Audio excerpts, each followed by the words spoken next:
I would like to recognize His Excellency Otto Temengen Tirini, the Deputy Prime Minister of the Federal Republic of Ethiopia, Her Excellency Dr. Fisum, the Minister of Planning, Federal Republic of Ethiopia, Her Excellency Dr. Colleen Zambad, the Secretary to the Cabinet and Presidency of Malawi, Excellencies that are present here, Dr. Becker, the Director General of the Ethiopian Statistical Service, the Chair of the Regional Committee for United Nations Global Geospatial Information Management System for Africa, the representatives of the African Union that are seated at the podium, the African Development Bank, and colleagues that are coming from the United Nations systems, development partners that are here, the Director Generals with whom that we are congregating that have brought us here. Distinguished ladies and gentlemen, all protocols observed.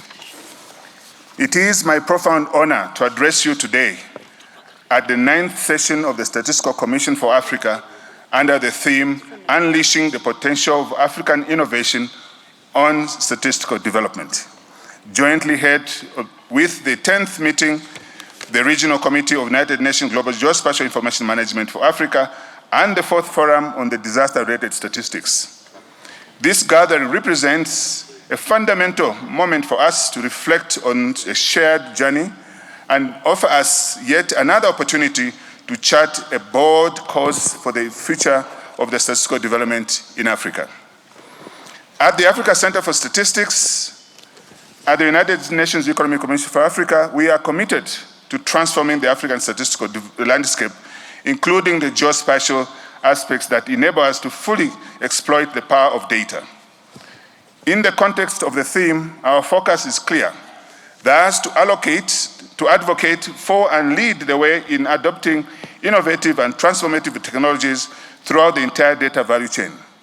We believe that unleashing the power of innovation in us is an essential enabler for enhanced effectiveness, efficiency, accuracy, and relevance of our statistical outputs. To this end, the Africa Center for Statistics has developed the roadmap for the transformation and modernizing of official statistics in Africa for the 2023 to 2030, which is a guide African countries in a better planning for and carrying out the transformation and modernization of the official statistics in the face of the common challenges and opportunities. The agents for innovation in statistics cannot be overstated. Studies have showed that countries that have digitized their statistical processes have been productive and very efficient, and that has increased to about 50% of their efficiency in production of statistics. For instance, we have seen and experienced firsthand in our countries how integration of mobile technology in data collection has significantly reduced the turnaround time for census and surveys, enabling timely release of results for informed decision-making. We have seen some of our countries really releasing results within 45 days of undertaking a census. And this is really a big pride for us, where we have moved away from, in the past, where we were producing data after the census between 2 to 5 years. So the time now has been reduced to about 45 days, and in some cases, even 30 days. And we're seeing that maybe in the future might even be less than that. Further, the use of cloud-based data storage has allowed for real-time data access and sharing among us relevant stakeholders. This has not only enhanced collaboration, but also strengthens the integrity of our data systems. I do not need to preach to the converted. However, without doubt, the case of embracing such innovative approaches to transform our statistical systems for readily available data and actionable data is very clear.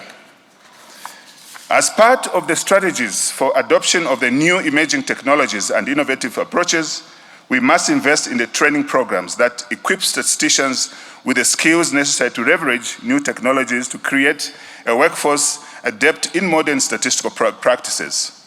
Knowledge-sharing platforms that allow contribution to the best practices and lessons learned from successful statistical innovation to inspire and motivate countries to embark on their own digital journeys would be important.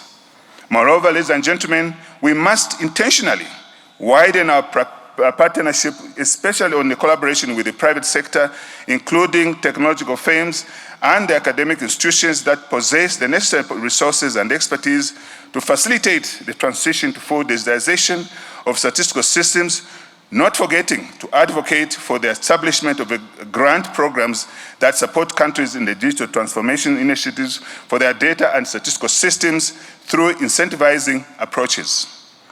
I take this opportunity to call all partners in the statistical space at the regional level, at the continental, as well as the global level to play a crucial role of supporting countries' innovative initiatives by facilitating collaboration within and across countries, providing technical assistance, and advocating for policies that promote the integration of innovative practices in national statistical systems with a view of transforming and modernizing official statistics. However, it is also imperative that member states prioritize domestic financing for statistics, and that is very, very critical. We know we have all committed that about 0.15% should actually be dedicated to statistics.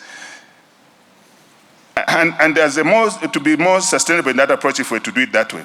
Sustainable financing should be a bedrock upon which our African statistical systems must be built. When adequate resources are allocated, we can guarantee that our innovations are not merely temporary solutions, but integral components of our statistical infrastructure. As we look to the future, I urge all our development partners, member states, to consider the medium-term plan for data and statistics for 2025 to 2027, developed by the Africa Center for Statistics when developing your own strategies in the countries. This plan provides a framework for synergies, alignment, and optimal use of scarce resources in statistical development area. I believe that by synchronizing our efforts, we can create a robust statistical ecosystem that not only meets our current needs, but also resilient to future challenges. Let us also look at the investing in our own young statisticians, some of whom are in this room. As I said before, the future for the betterment of statistics in African countries depend on well-envisioned training of young statisticians.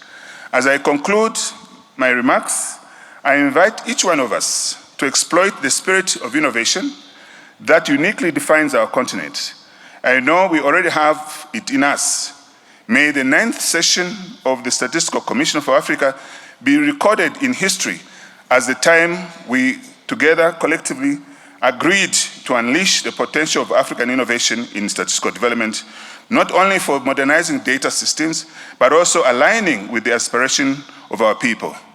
I call upon each of us to enhance this transformative journey, invest in our statistical capacities, and prioritize the domestic financing that is crucial for the success.